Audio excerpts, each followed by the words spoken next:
Both President Trump and Joe Biden are campaigning in Minnesota on the state's first day of early voting. The land of 10,000 lakes hasn't gone Republican for president since 1972.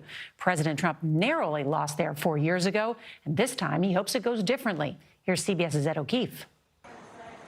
Long, packed lines at this polling place in Northern Virginia today as the first voters began casting ballots in person. Also in 3 other states, including Minnesota. Hello, Minnesota. Both the president and Joe Biden are fighting for votes here, where polls show Biden with a solid lead. The president trails the former vice president nationally and in most swing states, dragged down by his handling of the coronavirus and the state of the economy. He doesn't have a clue how to be president. After touring a carpenter's training facility outside Duluth, Biden blasted the president as out of touch. I spent a lot of my life with guys like Donald Trump looking down on me, looking down on the people who make a living with their hands. Biden is here to show that he and his party aren't taking the industrial Midwest for granted.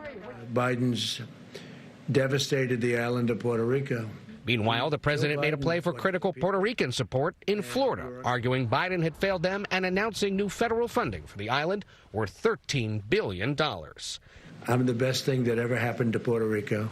But Mr. Trump for years claimed Puerto Rico was corrupt and got too much federal relief, even after being devastated by Hurricane Maria 3 years ago. The president continued his campaign to mislead and raise doubts about mail-in ballots. We have a lot of very important decisions coming down on the scam of unsolicited ballots, where they're sending out tens of millions of ballots to everybody, people that didn't expect them. People are getting inundated with ballots. They'll be showered with ballots. That's not true.